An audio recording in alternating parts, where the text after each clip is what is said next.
Alaaji Rawane yow it naka nga daal di jàngatee kàddu Pape Malick Ndour. waaw analyse Adja Binta bi de xam naa ni sof ci dootul du yomb parce que en vérité dafa wax dëgg sur toute la ligne quoi parce que daa am loo xamante ni boo ko waaye nag ku yar sa kuy ba mu màgg boo deful nag yow lay njëkk a te dama jàpp ni dafa bari loo xamante ni dañ ko bayal yàgg nañ ko wax naan ne fii ci plateau bi que ni bari nañu fi nekk di toog ci ay plateau di wax la nga xamante ni moom la ñu war a teg ci seen ndodd bu tegu woon ci seen ndodd tey du ñu wax ba yegg si fii mais bon wax nañ ba yegg si ci léegi nag xam nga moo tax gis nga liñ naa wax kat boo deful naa di nga wax ba làmb sa ginnaaw ne du sama bos loolu moo dal waa ji et puis ce qu'on appelle la psychologie de la foule boo nekkee ci mbooloo su fekkee ni amoo yenn profondeur yi ak yenn bagage yi boo deful ndànk lu mel nii moo lay dal te loolu rek la Pape Malick Ndour wane mais effectivement am na lu des liñ ko doon waxal boobu ba tey naan ko am na lu des ci wàllu peut-être profondeur xam-xam geek yu ni mel dafa xaw a feeñ ci lii mu def donc loolu muy benn affaire beneen affaire mooy c'est-à-dire il sait tellement la gravité de li nga xamante ni moom la def moom Pape Malick xam na la gravité de li mu def de telle sorte que c'est-à-dire dafa bëggoon a créer beneen dossier dans le dossier te loolu moom ku ne xam na ni c'est une stratégie boo xamante ni ça a été éprouvé kërëb léegi bu ko defee ñu bàyyi di wax ci yow wax ji nga wax di wax ci plainte bi nga xamante ni moom ngay menacé ne danga koy plainte bàyyi wax ji nga war a wax bi nga wax di dem ci naan wëy moo ko Amadou Ba ñoo nekkoon ci otoom donc xamante nañu nangam sangam c'est-à-dire loolu léegi tout le monde l'a compris gis nga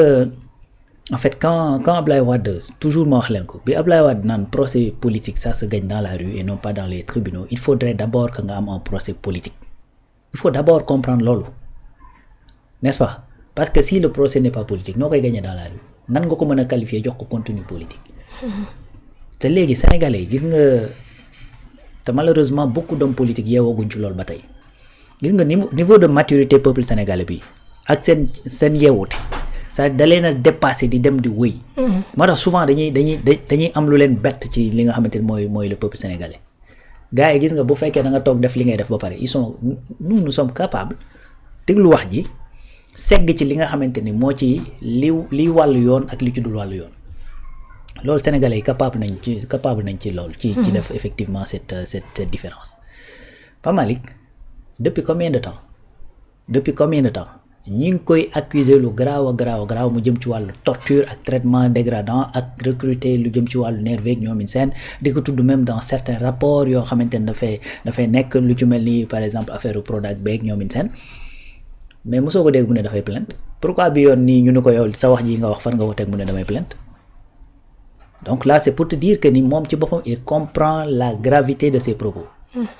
fii nag dafa am loo xamante ni sa waay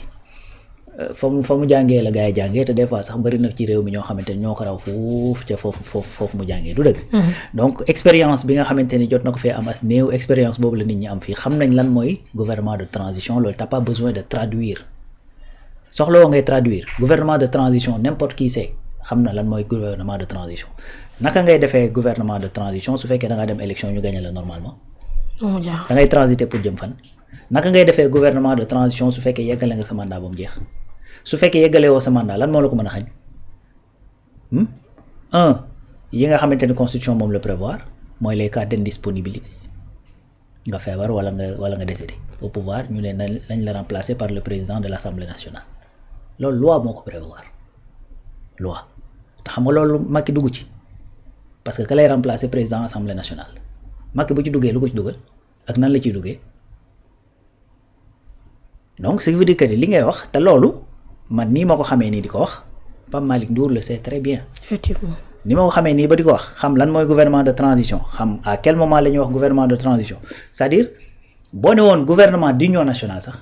ñu ne ok dafay wax ne kon ñi fi nekk nañ jubóog opposition bi ñu jéem a xool nan lañ gouverner ensemble. daan na fi am di Abdoulaye Wade dugg na ci gouvernement Abdou Diouf mais gouvernement de transition tout le monde sait de quoi il s'agit les mots ont leur sens ba pare yemoo ci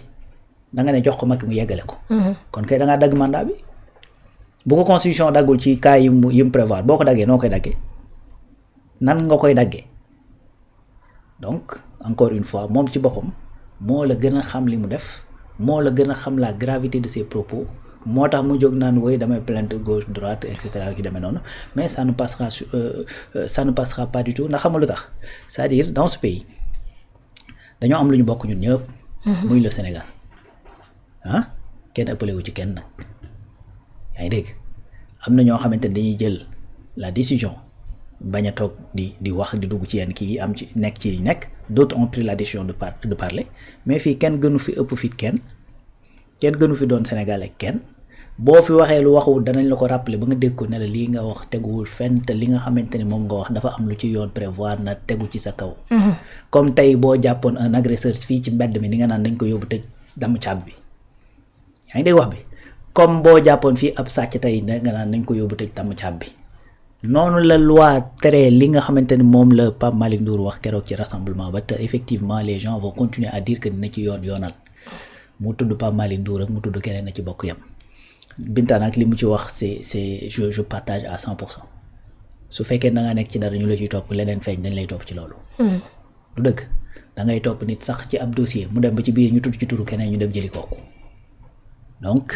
su fekkee dafa am ci lu ñu la doon topp nga am leneen loo def c'est-à-dire ça n'a rien à voir avec l'autre dossier est-ce que léegi au nom de par exemple tey je vais dire n'importe quel exemple dañ may topp ci détournement de deniers publics damaa sàcc 10 milliards. ñu dox ba ci yàgg ñu gis ne am naa ku ma escroquer 2 millions est-ce que dañ naa bàyyi leen 2 millions yi parce que ñu ngi koy topp ci 10 milliards. dossier du benn. c'est pas la même chose même su fekkee léegi lu tuuti la par rapport ak li ñu ma doon toppee c'est-à-dire 2 millions wu jàmbur la lu dëgg donc loolu nag encore une fois man jàpp naa ni muy wàllu yoon muy quelque part ci régime bi fi nekk c'est-à-dire quelque part aussi responsabilité da cee am parce que si quelqu'un a été capable de wax li mu wax ci Casamance. dem def 1 mois génn doxi soxlaam mais keneen danaan gars yi nii méttiwuñu keneen loolu lay wax danaan gars yi méttiwuñu de toute façon wax dong la n'est-ce pas il faudrait nag une bonne fois pour toutes qu'on siffle la fin de la récréation bien sûr que ñenn ñi ko parce que mënuñoo nekk ci temps ci dëkk bi ngeen def fi li ngeen fi def indi fi guute yi ngeen fi indi wër di wëy di layal par exemple bor bi yi nga xamante ni moo ñu indi problème yu dul jeex fu mu toll nii xam nga à partir de 2026 ñaata la état du Sénégal di fay tous les mois ci bor bi tous les mois 15 milliards par mois actuellement c'est 12 milliards par mois la ñuy fay ci bor bi par jour qu'est-ce que je dis par jour maanaam par mois par jour c'est-à-dire c'est 12 milliards par jour la ñuy fay di rembourser bor bi nga xamante ne moom la ñu fi bàyyi yow loolu ñi ngi koy wax toute cette responsabilité tegu ci seen ndodd après nga wëral bëtigu chaque jour nga génn di indi benn zizanie boo xamante ne ci réew mi et cetera man jàpp naa ni loolu bayal moo ko indi. bayal moo ko indi. donc loolu encore une fois tamit ah ben pas que kenn waru koo jiitu ci mbaram. non on a comme l'impression que ni ñoom ils n'arrivent toujours pas à digérer le fait que ils ont perdu le pouvoir jël nañ ko seen loxo ci ki nga xamante ni moom Ousmane Sonko à travers population sénégalaise bi àndandoo ak moom ba ñu daal di koy jël seen loxo. sincèrement qui digère ou qui digère pas man. gars ils vont passer l'expression ça me fout au pôle Nord non sérieux qui digère ou qui digère pas ça me fout au pôle Nord c'est-à-dire il faut qu'ils respectent les gens c'est aussi simple que ça il faut qu'ils respectent les Sénégalais bu ñu respecté wul seen bopp ñoom la rek mais il faut qu'ils respectent les Sénégalais et le respect ça s'impose nit ki bu la ko joxul effectivement de son plein gré il faut lui imposer le respect c'est non la demee c'est aussi simple que ça c'est-à-dire il faut lui imposer le respect voilà donc tey su fekkee ni dem nañu ba nga xamante ni quelqu'un boo xamante il est comptable de li fi xewoon yëpp d'ailleurs pas mal bi muy taxaw fii di wax naan on a 5000 jeunes dañuy ñëw takk la yóbbu la nangam la loolu fii lañ fekk di pe bi muy wax li muy wax ci permanence bi toog ci wetu Mame Mbaye Niang fii lañ fekk mais comment quelqu'un boo xamante ni bi mu yoree pouvoir wan la effectivement une arrogance boo xamante ni qui dit pas son nom mais wëlbati ko perdre le pouvoir di doxee ak yow comme si c'est lui qui détenait toujours le pouvoir lu ko neex wax fu ko neex génn xam nga et cetera alors que y a des choses yu nga xamante ne au moins da ko waroon leeral xam nga tey y a d'autres gens yu ñu bokkaloon pouvoir kenn tudd leen ci affaire de torture kenn tudd leen peut-être ci ay affaire de rapport kenn tudd leen ci leneen ak leneen même ñooñu sax waxuñu mais yow mi nga xamante ni ñi ngi lay tudd ci pas mal de choses yoo xamante ne leeragul mais après yow yaay génn di tympaniser tout le monde mais ñu bàyyi la ngay continuer di loolu di dem di dem mais bon man je pense que il faut à un moment qu'on se dise ça suffit il faut qu'on siffle encore une fois la récréation koo xamante ni tu n'as pas quelque chose à te reprocher sax amoo droit di tenir yenn discours yi ci penc mi waxuma la koo xamante ni am na loo xamante ni ñu ngi la koy topp n'est-ce pas donc encore une fois Pape Malick moo la gën a xam li mu wax moo la gën a xam les conséquences ak répercussions yi ci mën a am moo la gën a mën a xam de quoi il s'agit donc da koo xam de telle sorte que il essaie de faire benn contre-feu di def naan damay déclarer benn plainte ak ñoom seen mais de toute façon les gens ont compris et que effectivement j'espère que li ci war danañ ko ci def et que tous les autres dossiers également dañ lañ ko leeral ba ñu xam exactement benn bu ci nekk lan moo ci ne réellement quoi donc man jàpp naa ni loolu la donc frustration ñoom biñ nekkee ils n'ont qu'à s'en prendre à eux-mêmes ñoom la ñu dénkoon defuñu fi li nga xamante ne moom lañ leen doon doyee ñu jëlee leen fi tout simplement donc le peuple nag est souverain et que li nga xamante ne moom mooy pouvoir moo ko yor te di ko dénkaane bañ demee ba gis ni li nga xamante ni moom lañ leen fi tegee defoo leen ko dañ leen fi jëlee tout simplement indi fi ñeneen ñoo xamante ne ñoom lañ yaakaar ne danañ lijjanti problème boobu